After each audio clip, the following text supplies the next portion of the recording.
बीडच्या मस्साजोग सरपंच संतोष देशमुख हत्या प्रकरणाने खळबळ उडाली आहे। सरपंच हत्या प्रकरणानंतर त्यांच्या कुटुंबियांच्या सदस्यांची सत्ताधाऱ्यांसहित विरोधी पक्षातील राजकीय नेत्यांनी सुद्धा भेटी दिल्या। या भेटीनंतर संतोष देशमुख हत्या प्रकरणातील आरोपीवर कडक कारवाई करण्याची मागणी केली जाते। याच दरम्यान आता नवनिर्वाचित महायुतीच्या मंत्रिमंडळातील सामाजिक न्याय मंत्री संजय शिरसाट यांनी सरपंच संतोष देशमुख यांच्या कुटुंबियांशी भेट घेतली आहे। यावेळी त्यांनी लोकांशी बोललो तेव्हा मला भीती वाटल्याची सुद्धा कबुली मंत्री शिरसाट यांनी दिली आहे। मंत्री संजय शिरसाट दौऱ्यावर होते। या दौऱ्यादरम्यान मंत्री संजय शिरसाट यांनी संतोष देशमुख यांच्या कुटुंबांची भेट घेतली आहे। या भेटीनंतर शिरसाट म्हणाले, संतोष देशमुख प्रकरणात आणखी कोणाला तरी अटक झाली आहे, परंतु एसपीने सांगितले की माझ्याकडे अधिकृत माहिती आली नाही, परंतु या हत्याकांडामध्ये आरोपी अटक केल्यानंतर गुप्तता पाळली जाते। संतोष देशमुख यांच्या हत्येला राजकारणामध्ये आणू नका असं सुद्धा यावेळी संजय शिरसाट म्हणालेत।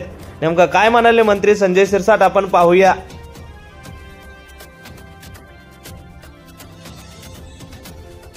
करणारच मला अशी बातमी कानावर पडली होती की कुणाला एकाला अटक केल्याची बातमी सीआयडीने अटक केली असं त्यांनी माहिती दिली होती। ती खरी का खोटी हे कन्फर्म करण्यासाठी मी एसपींना फोन लावला, परंतु एसपीने सुद्धा सांगितलं की त्याची अधिकृत माहिती माझ्याकडे आलेली नाही। मी सुद्धा त्याचा पाठपुरावा करतोय, कारण की ह्या हत्याकांडच म्हणलं पाहिजे, याच्यामध्ये अनेक एजन्सी पोलिसांच्या मार्फत सुद्धा इन्व्हॉल्व केलेले आहेत। म्हणून आरोपीची अटक केल्यानंतर गुप्तता पाळणे सुद्धा होऊ शकतं किंवा त्याला अटक केली की नाही याचा आणखी दुजोरा जोपर्यंत अधिकृतपणे ते जाहीर करत नाही तोपर्यंत त्याच्यावर भाष्य करता येणार नाही। विरोधक धनंजय मुंडे यांच्या संदर्भात आरोप करतात, त्यांच्या संबंधित तो मुख्य आरोप आहे असं सांगितलं जात आहे। आता पालकमंत्री काही दिवसात वाटत बघा, तुम्ही ह्या संतोष देशमुखाच्या हत्येला राजकारणामध्ये आणू नका। विरोधक काय म्हणतात, सत्ताधारी काय म्हणतात, मला ह्या गोष्टीमध्ये रस नाही। आमची भूमिका स्पष्ट आहे की ह्या संतोष देशमुखच्या हत्यामध्ये ज्यांचा हात असेल, मग तो कोणीही असो, कोणत्याही पक्षाचा असो, त्याच्यावर कारवाई ही झाली पाहिजे। एखाद्याची हत्या होते त्या टायमाला मला जो आता फोटो दाखवला देशमुख त्यांच्या भावाने, त्याच्यामध्ये जे काही मुलं दाखवले ते 24 ते 26 वर्षांची मुलं आहेत। आणि मग त्यांना सांगणारा कोण, कुणाच्या मार्फत ती हत्या झाली, कोणी यांना हे करायला लावलं, या सगळ्या गोष्टी तपासामध्ये येतील। आणि ज्यांचाही हात असेल त्यांना हे सरकार माफ करणार नाही, हे असं मुख्यमंत्र्यांसहित दोन्ही उपमुख्यमंत्री साहेबांनी सुद्धा सांगितलं। स्थानिक नेते आहेत, तुमचं काही चर्चा झाली की या विषयावर? कारण त्यांनी अद्यापर्यंत तिथं भेट दिलेली नाही। मी कोणाशीही चर्चा केलेली नाही। मला एकनाथ शिंदे साहेबांनी पाठवलेलं, त्यानुसार मी या ठिकाणी आलो। मी पोलीस अधीक्षकांशी चर्चा केली आणि डायरेक्ट या ठिकाणी आलो। शिंदे साहेबांचं काय म्हणणं होतं, आपल्याशी काही चर्चा झाली? शिंदे साहेबांचं आम्हाला आणि उदय सामंत साहेबांना स्पष्टपणे निर्देश आहेत, तुम्ही जाऊन वस्तुस्थितीचा तिथलचा अहवाल आम्हाला द्या आणि जी काही घटना घडली त्या कुटुंबाला जाऊन भेटणे, त्यांना दिलासा देणं, हे सुद्धा त्यांनी सांगितलं। म्हणून आम्ही त्यांना दिलासा द्यायला तर आलोच आहोत, परंतु या घटनेच्या खोलापर्यंत जायचा प्रयत्न आम्ही करतोय आणि ती सर्व माहिती एकनाथ शिंदे साहेबांना सुद्धा देणार आहोत। आज 15 दिवस झाले सर, आज 15 दिवस झाले। आमचं अधिवेशन संपल्यानंतर आम्ही पहिल्यांदा इकडे येण्याचा प्रयत्न केलेला आहे आणि आम्हाला या गोष्टीमध्ये माणुसकीच्या नात्याने याच्यामध्ये इन्व्हॉल्व होणं आम्हाला आमचे कर्तव्य आम्ही समजतो। आम्हाला राजकारण म्हणून आम्ही याच्यात इकडे आलेलो नाही। आम्हाला त्या संतोषच्या कुटुंबियाला न्याय द्यायचा आमचा प्रयत्न आहे। आता आपण बोलताना असं म्हणाला की संतोषचं घर वगैरे जळतंय, मुख्यमंत्र्यांनी काहीतरी जाहीर घर बांधून देण्याचं जाहीर केलं तुमच्या मार्फत, अशी माहिती येते, ती खरी आहे?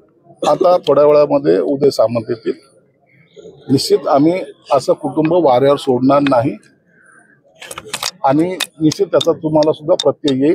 शासनाची मदत ही वेगळी जाणार आहे, पक्षातर्फे आम्ही त्यांना मदत करणार आहोत आणि ही थोड्या वेळामध्ये उदय सामंत त्यांनी मदत जाहीर करतील। तुम्ही एसपींना पण बोलला, स्वतः त्यांच्या कुटुंबाची भेटला, तुम्हाला काय जाणवलं? जे विरोधकाकडून आरोप केले जातात की खंडणी आणि काही राजकीय ज्यातून ही सगळी घटना घडली, तुमचं काय निरीक्षण आहे?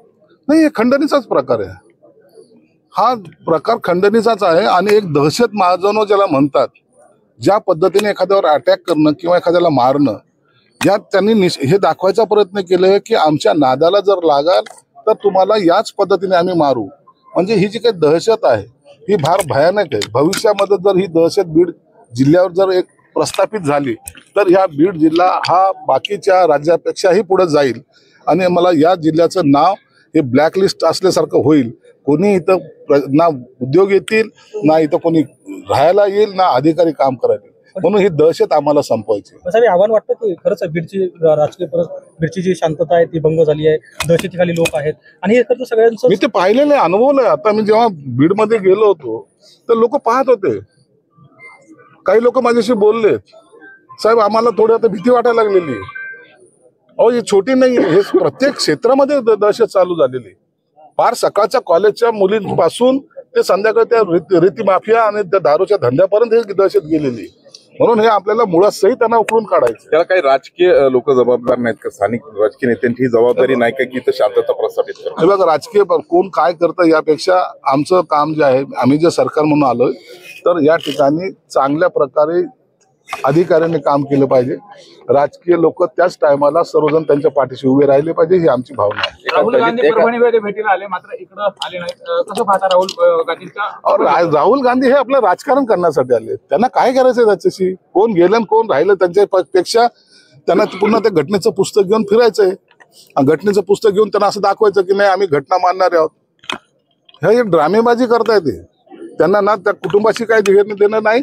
त्यांच्या पक्षाला एक मिळालेला विषय, तो विषय घेऊन ते चघळत बसतात आणि आपल्याला आम्ही सर्व लोकांचे नेते आहोत दाखवण्याचा प्रयत्न करतात. या नौटंकीला जास्त काळ लोक जुमानणार नाहीत. एका दलित सुरक्षा रक्षक